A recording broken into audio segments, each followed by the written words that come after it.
Right, we got Choice Mass in the building. First interview of the Love Be Me. We're gonna get into it. So, Choice, tell the people who you are. Well, my name is Choice Mass. Choice Mass, M-A-S, stands for Mind and Spirit. I don't know if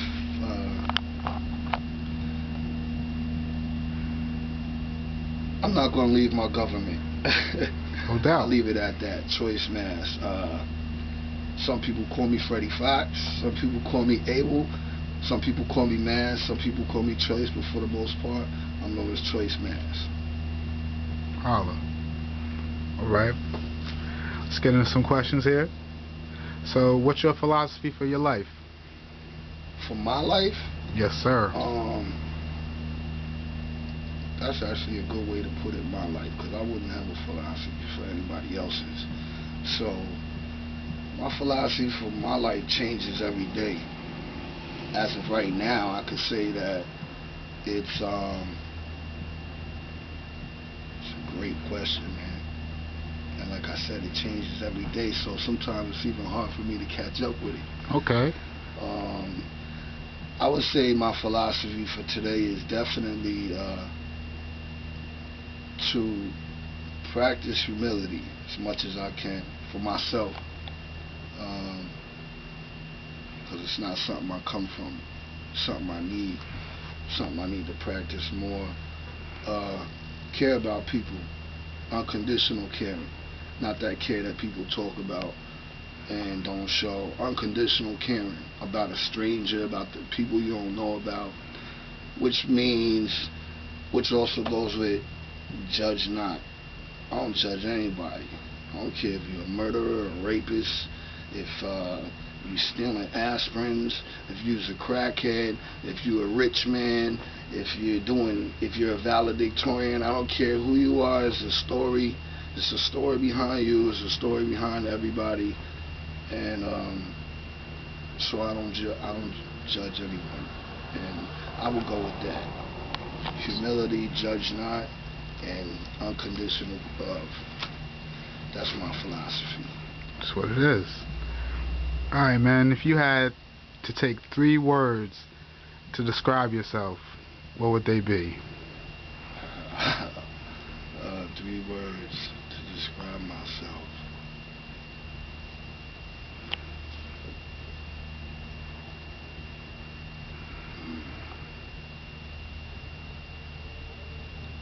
Vigilant,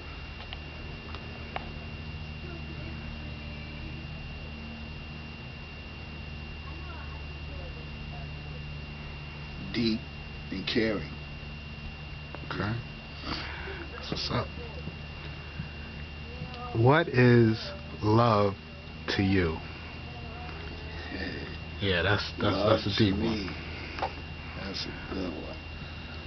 Love to me, again, love to me is something.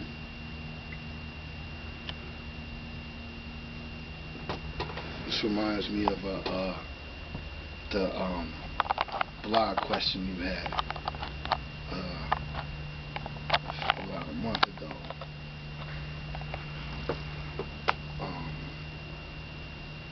Love to me is unconditional too. It's something that doesn't go away. For me, not for everybody else. I'm just saying for me. Once love is there, it never goes away. It's something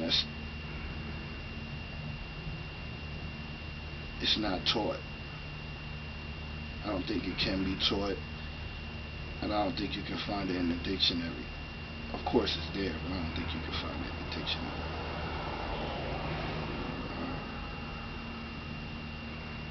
Unconditional love. When I say that, I mean perfect example. And I'm glad I get to say this.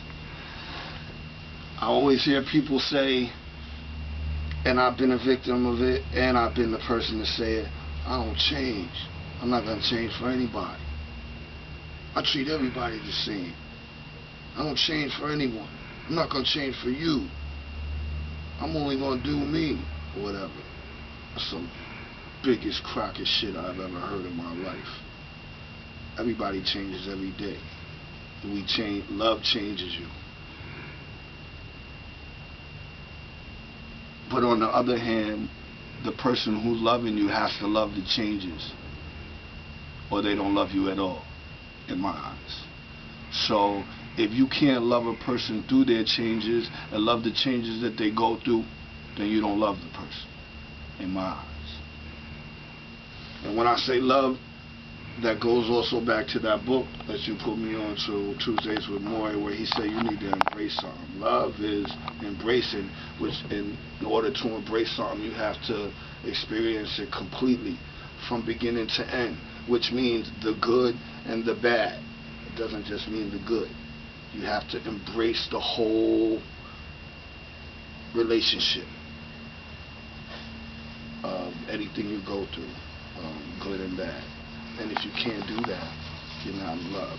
So that's what I mean by unconditional. And that's what I mean by don't be the culprit to say that I'm not going to change, because you know what? That's the first red flag for me. Because everybody changes. With or without love, you're going to change.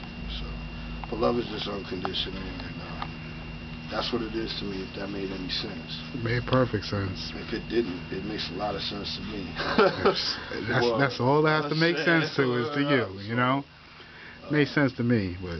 And you might ask me, you know, in a year or two, and I might have a different synopsis, but it won't come far from that, because basically it wraps up to it being unconditional, and you need to try to embrace it. If you ain't embracing the person, everything about that person, the good and the bad, if you ain't willing to go through it with them, vice versa, that person willing to go through it with you, nah.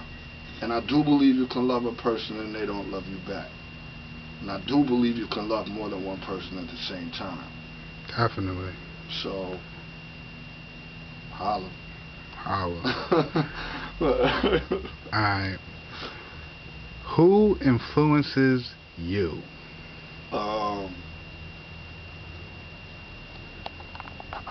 My everyday people, everybody that I grew up with,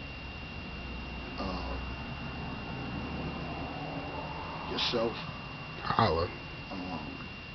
My brother Ian, Definitely. Big, my father, everybody, my wife, my kids. I'm influenced by life, so I'm not really influenced by big figures. I don't know. Sometimes I feel like I'm weird in that way. I didn't grow up being like starstruck or influenced by rappers or influenced by, believe it or not, Nobel Peace Prize winners or big scientists. Or I was influenced by everyday people. I was more influenced by teachers who might have crushed that influence at one time or another, but I was more influenced by teachers than anything. But I'm influenced by everyday people. Everyday strangers might influence me. You know, I look for it. I look to be influenced, so I'm open to it. My door is open to it, so I get it a lot. That's what it is. That's what it is.